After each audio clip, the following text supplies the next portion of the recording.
Episode के start में हम देखते हैं कि देवेश जुन्हा को इन्फॉर्मेशन देता है और वो बताता है कि ताइजू ग्वानिन में कई दिनों से है, लेकिन उन्हें काफी देर बाद पता चला कि वो दादाओ है और वो आईटीए रिप्रेजेंटेटिव है। जब तक तांगाओ वहाँ पर था, दोनों साथ में मिलकर ग्वानिन और ग्वानमई को बचाने की कोशिश कर रहे थे, लेकिन अब सारा काम ताइजू ही कर रहा है और चेन्यू की मॉम तो उसे अपना सन इन लॉ भी बनाना चाहती हैं। वही हम ग्वानिन का सीन देखते हैं जहाँ पर सभी 1 महीने का चांस मिलने की वजह से सेलिब्रेट कर रहे होते हैं और इसका पूरा क्रेडिट ताइजू को दे रहे होते हैं। वही मम्मा जिन मिस्टर तांग से अकेले में कहती हैं कि सेनवेल में चेन्यू के साथ जैसा बिहेव किया गया वो उन्हें पसंद नहीं आया और शायद आगे चलकर वो फिर से उसे हर्ट कर सकते हैं। तो मिस्टर तांग उन्हें चिंता ना करने के लिए कहते हैं क्योंकि उन्हें तो इसकी भी उम्मीद नहीं थी कि उन्हें 1 महीने का चांस मिलेगा। वही जब मम्मा जिंजी चेन्यू और ताइजू को साथ में देखती हैं तो वो उनकी काफी ज्यादा तारीफ करती हैं, लेकिन ये मिस्टर तांग को पसंद नहीं आता और इसी बात पर दोनों बहस करने लगते हैं। वही हम सू को देखते हैं जो कि अपने घर पे जाता है तो वहाँ पर ऑलरेडी मिस्टर जैंग को देखकर पूछता है कि वो यहाँ पर क्या कर रहे हैं। इस पर मिस्टर जैंग उसे कहते हैं कि क्या उसके डोर का लॉक यूनी का बर्थडे नहीं है, तो अब सू उनसे आने की वजह पूछने लगता है। इस पर मिस्टर जैंग उसे कहते हैं कि मिस्टर सान और उसके डैड कभी भी एक दोस्त नहीं थे और सैनुअल कंपनी पर उसके डैड का हक था, लेकिन मिस्टर सान ने फोर्सफुली उनके शेयर अपने पास ट्रांसफर कर लिए। तो सू को उसकी बातों पर भरोसा नहीं होता, तो वो प्रूफ के तौर पर अपने फोन में एक रिकॉर्डिंग चलाता है जिसमें उसके डैड भी यही सारी बातें कह रहे होते हैं, जिसे सुनने के बाद सू को गुस्सा आता है। तो वो उससे पूछता है कि उसे ये रिकॉर्डिंग कहाँ से मिली।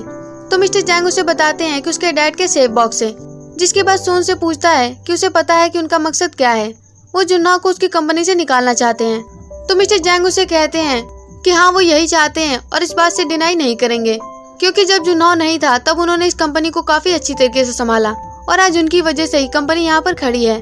और वो यहाँ पर उसे ये भी कहते हैं कि उसके डैड के साथ जो भी हुआ उसे भूलना नहीं चाहिए, क्योंकि उसके डैड ने इस सैनुअल कंपनी में काफी मेहनत किया ताकि वो सू को एक अच्छी लाइफ और एक अच्छी पोजीशन दे सके। लेकिन इन सारी बातों को सुनने के बाद सू काफी ज्यादा गुस्से में होता है, तो वो मिस्टर जैंग को निकल जाने के लिए कहता है। इसीलिए मिस्टर जैंग भी वहाँ से चले जाते हैं, लेकिन वो एक यूएसबी वहीं पर छोड़ जाते हैं। वही हम जुन्हा को देखते हैं जो कि चेन्यू की बातों को सोचकर काफी ज्यादा परेशान हो रहा होता है, जबकि चेन्यू भी इधर इसी बात को सोच रही होती है कि किस तरह से जुन्हा ने उसे तांगाओ कहने से मना किया, और वो भी यही सोचकर परेशान हो रही होती है। वही सीन फिर से सू पर शिफ्ट होता है जो कि पूरी रात उसी रिकॉर्डिंग को सुन रहा होता है जो कि यूएसबी में होता है और काफी ज्यादा परेशान होकर ड्रिंक कर रहा होता है। इसीलिए कंपनी से एक एम्प्लॉय उसे बुलाने के लिए भी आता है, लेकिन सू तो दरवाजा ओपन ही नहीं करता। वही उसका कॉल नहीं लगने की वजह से जुन्हा, यूनी और मिसेस सान काफी ज्यादा परेशान हो रहे होते हैं। और जब फाइनली वो कंपनी में होता है तो वही एम्प्लॉय वहाँ पर आकर बताता है कि उसे सू के बारे में कुछ भी पता नहीं चला, और तभी वहाँ पर सू काफी ड्रंक हालत में आता है, जिसे देखकर जुन्हा पूछता है कि क्या वो ड्रंक है, तो सू इसके लिए उनसे माफी मांगता है। वही यूनी उसे कहती है कि उसकी फिक्र करते हुए मॉम रात भर नहीं सोई। इस पर सू उसे बताता है कि उसका फोन टूट गया था, इसीलिए उसने नया फोन लिया है, लेकिन वो आगे से ऐसा नहीं करेगा। जिसके बाद जुन्हा सू से कहता है कि उसके लेट आने की वजह से उसकी मीटिंग छूट चुकी है, और वो यहाँ पर यह भी कहता है कि जब वो कंपनी में नहीं था तो मिस्टर जैंग ने सारे कंपनी को संभाला था, इसीलिए अब नए एम्प्लॉयज को काफी परेशानी हो रही है। तो यूनी सजेस्ट करती है कि उन्हें न्यू एम्प्लॉयज को पुराने एम्प्लॉय से रिप्लेस कर देना चाहिए। तो जुन्हा ये रिस्पॉन्सिबिलिटी सू को देता है, जो सुनकर सू से पूछता है कि भला उसने ये रिस्पॉन्सिबिलिटी उसे क्यों दी। जिसके बाद जुन्हा उसे कहता है कि क्योंकि उस पर ट्रस्ट करता है, जबकि जुन्हा सभी को अपना काम करने के लिए भेज देता है, और वो सू से उसकी मॉम को कॉल करने के लिए कहता है। इसके बाद वो उसे कहता है कि आगे से जब भी उसे ड्रिंक करना हो तो वो उसे कंपनी दे सकता है। वही हम ताइजू और चेन्यू को देखते हैं जिनके पास 1 महीना तो मिल गया होता है, लेकिन उन्हें समझ नहीं आ रहा होता है कि वो इस 1 महीने में ग्वानिन को कैसे संभाले और उसे बचाने के लिए कैसे प्रूव करें। तभी ताइजू के फोन पर एक नोटिफिकेशन आता है, तो वो चेन्यू को दिखाता है, जिसमें उन दोनों को पता चलता है कि कुछ ही दिनों में ग्वानमई विलेज में मेटेर शावर होने वाला है। इसीलिए दोनों काफी ज्यादा खुश होते हैं और डिसाइड करते हैं कि वो इस मेटेर शावर में किसी सेलिब्रिटी को इनवाइट करेंगे ताकि वो भी उनके ग्वानमई विलेज को बचाने के लिए रिकमेंड करे। लेकिन फिर चेन्यू परेशान होकर कहती है कि वो जिस सिंगल सेलिब्रिटी को जानती है वो चेन है और उसे नहीं लगता कि वो यहाँ पर आएगी। तो ताइजू से फिक्र ना करने के लिए कहता है और बताता है कि वो सब कुछ संभाल लेगा। जिसके बाद ये दोनों होटल के सारे स्टाफ को इस बारे में बताते हैं, जिसके बाद सभी अपने अपने काम में लग जाते हैं। वहीं जब मिस्टर तांग को पता चलता है कि चेन्यू सैंगजे से मिलने जा रही है, तो वो उसके बदले सैंगजे से मिलने के लिए जाते हैं। और जब वो सैंगजे से मिलते हैं तो वहाँ पर एक छोटा सा बच्चा स्केटिंग करते हुए जा रहा होता है, तो वो सैंगजे को अपनी तरफ खींचकर बचा लेते हैं। लेकिन सैंगजे इस बात पर गुस्सा हो जाता है और उनसे आने की वजह पूछता है। तो मिस्टर तांग उसे कहते हैं कि वो उसके डैड हैं, इसीलिए उन्हें उसकी फिक्र है। लेकिन सेंगजे इस बात को डिनाई करता है और उन्हें कहता है कि उन्होंने डैड वाली कोई भी ड्यूटी नहीं निभाई, तो फिर वो भला उन्हें डैड क्यों कहे। इसके बाद जब होटल में सभी खाना खा रहे होते हैं तो मिस्टर तांग खुद ही बाइट कट करके सेंगजे को दे रहे होते हैं, जो कि सभी को काफी ज्यादा अजीब लगता है। लेकिन वो तो यहाँ पर चेन्यू का जूस भी उठाकर उसे दे देते हैं और मिस्टर तांग की ये हरकत चेन्यू को काफी वियर्ड लगती है। वहीं हम सू को देखते हैं जो कि मिसेस सेन से मिलने के लिए आता है, तो वो उसे फोन नहीं उठाने की वजह से काफी ज्यादा डांटने लगती हैं। तो सू उनसे कहता है कि उसका फोन खराब हो गया था, इसीलिए वो पिकअप नहीं कर पाया। इसके बाद वो उन्हें उनकी फेवरेट चीज देता है। तो मिसेस सेन उसे कहती हैं कि ये बात तो उसके बेटे को भी नहीं पता है, जिस पर जुन्ना उन्हें कहता है कि उसे भी यही लगता है कि वो अपने बेटे से ज्यादा सू को प्यार करती हैं। जिसके बाद सभी साथ में डिनर कर रहे होते हैं तो यहाँ पर सभी नोटिस कर लेते हैं कि सू कुछ ठीक नहीं लग रहा है, इसीलिए जुन्ना और मिसेस सेन उसे लीव लेकर रेस्ट करने के लिए कहते हैं। लेकिन सू रात की बात को लेकर परेशान होता है, इसीलिए उन सभी से पूछता है कि उसके डैड ने अपने शेयर मिसेस सान को ट्रांसफर क्यों किए थे। तो मिसेस सेन उसे बताती हैं कि वो उसकी मॉम के साथ ट्रेवल करना चाहते थे, इसीलिए उन्होंने अपने सारे शेयर मिस्टर सान को ट्रांसफर कर दिए। लेकिन वो ट्रेवल जर्नी को पूरा कर पाए इससे पहले वो चले गए। और वो यहाँ पर यह भी बताती हैं कि मिस्टर सान और उसके डैड दोनों बहुत अच्छे दोस्त थे, वैसे ही जैसे कि वो और जुनाओ हैं, एकदम भाई की तरह। और वो यहाँ पर ये सब कुछ बताते हुए काफी ज्यादा इमोशनल हो जाती हैं। वहीं हम ताइजू और चेन्यू को देखते हैं, जहाँ पर ताइजू सेनवू को इवेंट में आने वाली सेलिब्रिटी की लिस्ट देता है। तो चेन्यू से पूछती है कि इसमें प्रिंसेस का नाम क्यों नहीं है। तो वो प्लान करने लगती है कि प्रिंसेस को कैसे बुलाया जाए, क्योंकि उसके आने की वजह से उनका शो 50% सक्सेस हो जाएगा। तो इससे ताइजू भी एग्री करता है। और तभी मिस्टर तांग वहाँ पर आते हैं, जो कि संजय को सोता हुआ देखकर उसके ऊपर जैकेट डाल लेते हैं, जो कि ताइजू और चेन्नू को काफी वियर्ड लगता है। लेकिन वो उन दोनों को कोई भी एक्सप्लेनेशन नहीं देते। जबकि हम सू को देखते हैं, जिसके पास वही एम्प्लॉय आकर एक लिस्ट देता है और बताता है कि मिस्टर जैंग ने बहुत सारे पुराने एम्प्लॉयज को रिप्लेस कर दिया है, जिन पर जुन्ना भरोसा करता था। इसीलिए मिस्टर सान ने नया लिस्ट अप्रूव करने के लिए कहा है। तो सू ने कहता है कि उन्होंने जैसा कहा है वैसा ही करें और वो सब कुछ संभाल लेगा। वहीं हम फिर से होटल ग्वानिन को देखते हैं, जहाँ पर सारे एम्प्लॉयज काफी ज्यादा परेशान होते हैं, क्योंकि उनके इवेंट में कोई भी प्रिंसेस नहीं आ रही होती है। और तभी चेन्यू को एक आइडिया आता है, इसीलिए वो सभी एक सेलिब्रिटी स्नो से मिलने के लिए जाते हैं और वहाँ पर उन्हें बताते हैं कि जल्दी ही ग्वान मई में मेटोरसॉर होने वाला है, जिसके लिए उन्होंने एक इवेंट को ऑर्गेनाइज किया है। तो वो स्नो को उसमें इन्वाइट करते हैं और इसके लिए काफी ज्यादा इंसिस्ट करते हैं। वही सैफ एक कोकोनट केक भी ट्राई करने के लिए देता है और जब स्नो उसे ट्राई करती है तो वो उसे पसंद नहीं आता, इसीलिए वो उसके बारे में काफी ज्यादा बुरा भला कहने लगती है, जो कि फैंग को बिल्कुल भी पसंद नहीं आता। इसीलिए वो स्नो को काफी ज्यादा सुनाने लगती है, जबकि ताइजू भी उसे कहता है कि उन्होंने उससे ऐसी उम्मीद नहीं की थी। तो ये सब सुनकर स्नो उस इवेंट में आने से मना कर देती है। इसीलिए चेन्नू रिक्वेस्ट करते हुए कहती है कि अगर उन्होंने उसे सपोर्ट नहीं किया तो सैनवेल अपना डेवलपमेंट का काम स्टार्ट कर देगा और ग्वान में विलेज में ग्वान इन और हिस्ट्री के साथ साथ उन सभी का घर भी चला जाएगा। इसीलिए सभी स्नो से काफी ज्यादा रिक्वेस्ट करने लगते हैं ताकि वो उनके इवेंट को अटेंड करे।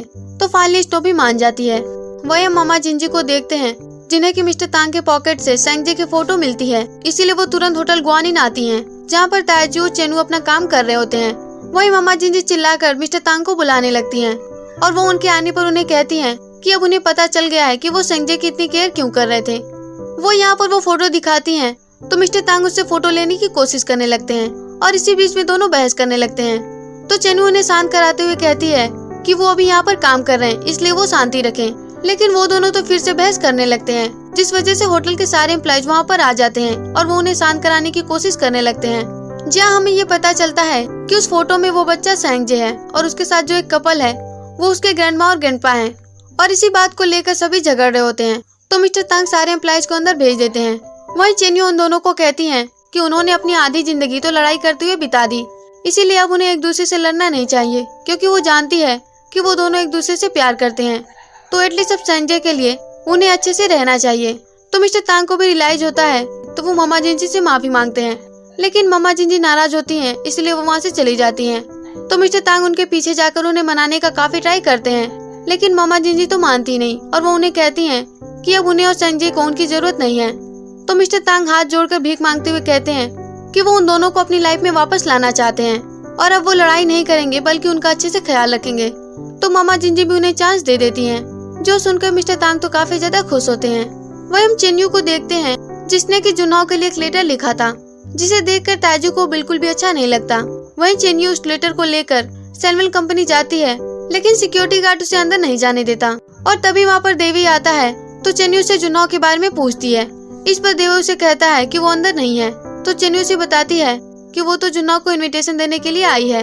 तो चेन्नू उसे काफी ज्यादा रिक्वेस्ट करती है और उसे कहती है कि वो जानती है कि उसका लास्ट चांस है, लेकिन वो ये भी जानती है कि जुन्ना थोड़ा सा खड़ूस है। जिस पर देवई उसे बता देता है कि वो खड़ूस बिल्कुल भी नहीं है, बल्कि वो एक अच्छा इंसान है। और वो यहाँ पर ये भी मेंशन कर देता है कि चेन्नू को जो अचानक से वो पियानो मिला था वो जुन्ना नहीं दिया था। ये बताकर देवी वहाँ से चला जाता है। तो अब ये बात जानकर चेन्नू काफी ज्यादा शॉक होती है, लेकिन कहीं न कहीं वो खुश भी होती है। वही हम जुन्ना को देखते हैं जो कि मैनेजमेंट को लेकर एक एम्प्लॉय से पूछताछ कर रहा होता है, क्योंकि मैनेजमेंट में काफी ज्यादा स्कैम हो रहा था। इसीलिए वो क्लियरली जांच करने के लिए कहता है। सीन फिर से चेन्नू पर आता है जो कि रिसेप्शन पर जाकर रिसेप्शनिस्ट से कहती है कि मिस ये को जुन्ना से जरूरी बात करनी है। तो दोनों रिसेप्शनिस्ट को समझ ही नहीं आता कि मिस ये कौन है। इस पर चेन्नू से कहती है कि वो मिस ये चेन्नू को नहीं जानती, तब तो जुन्ना उसे डेफिनेटली फायर कर देगा। जो सुनकर दोनों रिसेप्शन काफी ज्यादा परेशान होती है, जबकि ये देखकर चेन्नू स्माइल करती है। वही हम जुन्ना को देखते हैं जो कि मैनेजमेंट की जांच करने के लिए एक रूम में जाता है। वहीं चेन्नू भी उसको फॉलो करते हुए वहाँ पर चली जाती है। तो जुन्ना उसे पूछता है कि वो यहाँ पर क्या कर रही है। इस पर चेन्नू उसे मेट्रो शावर का इनविटेशन देती है, जिसे लेने से जुन्ना मना कर देता है।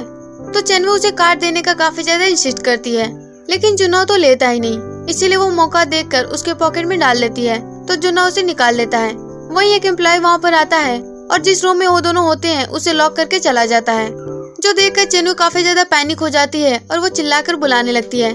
तो जुन्ना उसे बताता है कि इसका कोई भी फायदा नहीं है, क्योंकि ये रूम साउंड प्रूफ है, तो उसकी आवाज बाहर नहीं जाएगी। अब यहाँ पे इन्हें ना ही कोई सिग्नल मिलता है और ना ही वहाँ पर कोई इमरजेंसी अलार्म होता है। इसीलिए ये जानकर चेन्नू काफी ज्यादा पैनिक हो जाती है, वैसे ही जैसे कि वो पिछली बार हुई थी तब जब वो गड्ढे में गिरी थी। इसीलिए वो ये कहने लगती है कि वो अपने सपनों को पूरा किए बिना मरना नहीं चाहती। तो अब उसे इतना पैनिक होता देखकर जुन्ना उसे शांत कराने के लिए हक कर लेता है, जैसा कि उसने तांघाओ के रूप में किया था। इसीलिए चेन्नू को तांघाओ की याद आती है तो वो उसका नाम लेती है। इसीलिए जुन्ना उसे दूर कर देता है और वो उसे एक्सप्लेन करने लगता है कि उसने बस उसे शांत कराने के लिए हक किया था। और वो उसे ये भी बताता है कि वो आज के बाद उसे तांघाओ ना बुलाए, क्योंकि वो उसे पसंद नहीं है। वही हम मिस्टर ली को देखते हैं जो कि होटल ग्वानिन आते हैं और बताते हैं कि वो यहाँ पर हेल्प करने के लिए आए हैं। लेकिन होटल के सारे स्टाफ के साथ साथ मम्मा जिंजी भी इसके खिलाफ होती हैं, क्योंकि वही वो इंसान थे जिन्होंने कि मिस्टर जैंग के ऑफर को पहले एक्सेप्ट किया था और सबसे पहले पैसे लेकर जमीन को बेचने के लिए राजी हो गए थे। लेकिन मिस्टर तांग उन्हें हेल्प करने के लिए एक्सेप्ट कर लेते हैं, जो कि सारे स्टाफ को और मम्मा जिंजी को भी काफी अजीब लगता है। वही हम चेन्नू और जुन्ना को देखते हैं जिन्हें की काफी ज्यादा ठंड लग रही होती है, क्योंकि वो जिस स्टोर में होते हैं वो कोल्ड स्टोर होता है। इसीलिए जुन्ना अपना जैकेट उसके ऊपर डाल लेता है और वो खुद भी उसी के पास बैठ जाता है, जहाँ पर चेन्नू उसे बताती है कि अब तो उसकी बिजनेस पार्टनर है, इसीलिए अब उनकी मुलाकात होती रहेगी। और जब वो देखती है कि जुन्ना को भी ठंड लग रही है तो वो आधा कोट उसे भी उड़ा देती है। वहीं यूनी जुन्ना को लेकर काफी ज्यादा परेशान होती है, तो सू उसे बताता है कि उसने लास्ट टाइम जुन्ना को होटल में देखा था। वही ठंड की वजह से चेन्नू काफी ज्यादा वीक हो गई होती है, इसीलिए वो जुन्ना के शोल्डर पर सो जाती है। तो जुन्ना उसे उठाकर बात करने के लिए कहता है और वो उसे कहता है कि अगर वो अभी सो गई तो वो फिर कभी उठ नहीं पाएगी। तो अब जुन्ना चेन्नू को नींद से बचाने के लिए एक फ्रॉग की तरह जंप करने लगता है और उसे भी ऐसा करने के लिए कहता है। तो चेन्नू उसे देखकर कहती है कि वो तो एक फ्रॉग लग रहा है। तो चेन्नू भी वार्म अप करने लगती है और यहीं पर मौका देखकर चेन्नू उसे इनविटेशन दे देती है, जिससे कि जुन्ना एक्सेप्ट कर लेता है। जिसके बाद दोनों अपना वार्म आउट करने लगते हैं। वही हम ग्वानिन का सीन देखते हैं जहाँ पर सारे एम्प्लॉयज अपना काम कर रहे होते हैं और तभी ताइजू भागता हुआ आता है और चेन्नू के बारे में पूछता है। तो मम्मा जिंजी उसे बताती है कि वो शायद सैनवल गई होगी साथ जुन्ना को इनविटेशन देने, इसीलिए ताइजू को फिक्र होने लगती है कि कहीं वो ट्रबल में ना हो। वही हम फिर से जुन्ना और चेन्नू को देखते हैं जिनकी ठंड की वजह से काफी ज्यादा हालत खराब हो रही होती है, इसीलिए बॉडी को वार्म रखने के लिए एक दूसरे के काफी क्लोज होते हैं। और तभी वहाँ पर सू, यूनी और ताइजू आते हैं, जो कि इन दोनों को इस तरह से देखकर ताइजू चेन्नू को अपने साथ लेकर जाता है, जबकि सू और यूनी जुन्ना को लेकर जाते हैं। वही ताइजू चेन्नू को उसके रूम में लेकर आता है तो मम्मा जिंजी और ताइजू उसकी काफी ज्यादा फिक्र करने लगते हैं। लेकिन चेन्नू तो इस बात से खुश होती है कि फाइनली उसने जुन्ना को इनविटेशन दे दिया। और फाइनली मेट्रो शावर का दिन आता है जहाँ पर काफी सारे रूम्स बुक हो रहे होते हैं, इसीलिए ताइजू सभी को अच्छे से काम करने के लिए कहता है, क्योंकि उनके पास स्टाफ कम होता है। और यहाँ पर हम मिस्टर ली को भी देखते हैं, जिन्हें की नोटिस करने के बाद सभी पूछने लगते हैं कि यहाँ पर क्या कर रहे हैं। और यहीं पे हमारा एपिसोड खत्म हो जाता है। तो गाइज ये था आज का एक्सप्लेनेशन। आई होप आपको वीडियो पसंद आया होगा, तो वीडियो को लाइक शेयर और चैनल को सब्सक्राइब जरूर कीजिएगा। फिर मिलेंगे आपको नए एक्सप्लेनेशन के साथ, तब तक के लिए बाय बाय।